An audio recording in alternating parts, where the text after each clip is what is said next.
වෙනද වගේ මොල හැමෝම ජැපනිස් ලයිෆ් අපගේ YouTube නාලිකාවට ආදරෙන් පිළිගන්නවා. ඉතින් අද අපි ඔයාලට කියන්න යන්නේ ජපානයේ ඉඳලා ලංකාවට යනකොට ඔයාලට ලැබෙන පෙන්ෂන් එක ගැනයි.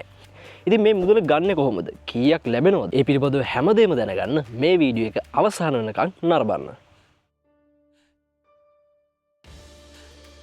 ජපානයේ ඉඳලා ලංකාවට යනකොට ලක්ෂ ගානක පෙන්ෂන් මුදල ලබා ගන්න කොහොමද කියලා පියවරෙන් පියවර දැන් සාකච්ඡා කරමු. ඔබ ජපානයේ රැකියාවක් කරන අයෙක් නම් එහෙම නැත්නම් ඉගෙන ගන්න කෙනෙක් නම් ජපානයේ නෙන්කින් සඳහා ඔයාලා මුදලක් ගෙවනවා ඇති. රැකියාව අවසන් කරලා හෝ ඉගෙනුම අවසන් කරලා ස්ථිරව ලංකාවට යනවා නම් ඔබ මෙතෙක් ගෙව මුදල් වලින් විශාල ප්‍රමාණයක් ආපසු ඔයාලට ලබා ගන්න පුළුවන්. මේ පිළිබඳව බොහෝ දෙනෙක් නොදන්න නිසා මේ ලක්ෂ ගානක මුදල අවසානයේ ජපානයටම ඉතිරි වෙනවා. ඒ නිසා ඔයාලත් ලංකාවට ගියාම මේ මුදල ලබා ගන්න කටයුතු කරන්න. ඔයා මේ මුදල ලබා ගන්නවා නම් ඔයා සපුරන්න ඕන සුදුසුකම් කිහිපයක් තියෙනවා. ඉතින් ඒ මොනවාද කියලා අපි දැන් කතා කරමු. ඔබ ජපන් ජාතිකයෙක් නොවිය යුතුයි. ඒ වගේම අවම මාස 6කට හෝ ඊට වැඩි කාලයක් ඔයාලා පෙන්ෂන් එක ගෙවලා තියෙන්න ඕනේ. ඔයා මේක ගන්නවා නම් ඔයා දැන් තමයි ජපානයේ ඉන්න බෑ. ලංකාවේ ඉන්න ඕනේ. ලංකාවට ගියාට පස්සේ තමයි මේක ගන්න පුළුවන් වෙන්නේ. ඒ වගේම පෙන්ෂන් එක ලබා ගැනීමට තවමත් සුදුසුකම් නොලැබිය යුතුයි. ඒ කියන්නේ ජපානයේ පෙන්ෂන් එකක් ලැබෙන්නේ වසර 10ක් ගෙවූ අයට පමණයි. මොනවාද අවශ්‍ය කරන ලිපි ලේඛන කියලා අපි දැන් කතා කරමු. පාස්පෝර්ට් කොපි, ඔයාගේ සම්පූර්ණ නම, ලිපිනය, ඔයාගේ පදිංචි රට, ඒ වගේම ඔයා ජපානයෙන් පිට වෙද්දී ඔයාට ලැබෙන මුද්‍රාව සහිත පිටු මෙහිදී අවශ්‍ය වෙනවා. බැංකු විස්තර. මොනවාද මේ බැංකු විස්තර? ඔයාට ජපානයේ පෙන්ෂන් එක ලබා ගන්න ඕන මොන බැංක් එකකටද කියලා ඔයාලා මේකේ සවිස්තරාත්මක විස්තරයක් දෙන්න ඕනේ. ඒ කියන්නේ ලංකාවේ බැංක් එකේ විස්තර මෙයාලට ලබා දෙන්න ඕනේ. ඔයාට ජපානයේ ගිණුමකට මෙම සල්ලි බැර කරගන්න බෑ. ඔයාට මේ සල්ලි ලැබෙන්නේ ලංකාවේ ගිණුමකට පමණයි.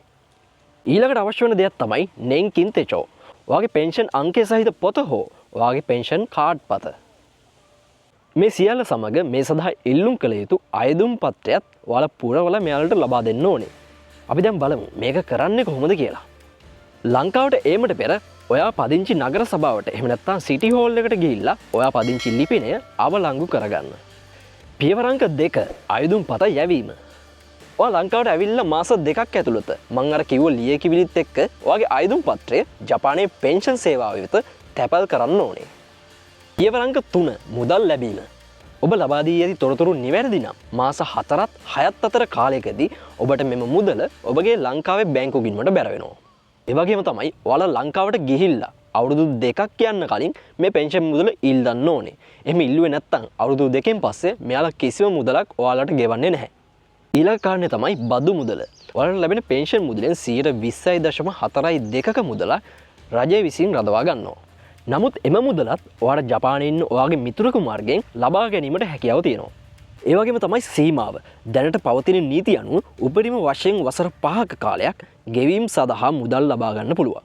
ඒ වගේම ඔයාලා ජපානයේ එන්න ඉන්න කෙනෙක් නම් මේ වීඩියෝ එක ඔයාලට ගොඩක් වැදගත් වෙයි. ඒ වගේම ජපානයේ ඉඳලා යන කෙනෙක් නම් එයාලටත් මේ වීඩියෝ ගොඩක් වැදගත් වෙනවා. ඉතින් මේ පිළිබඳව ඔයාලා දන්න දේත් පහලින් කමෙන්ට් කරගෙන යන්න අමතක කරන්න එපා. තාමත් අපිව subscribe කරලා නැත්නම් දැම්ම subscribe කරන්න. හැමෝටම සුබ දවසක්.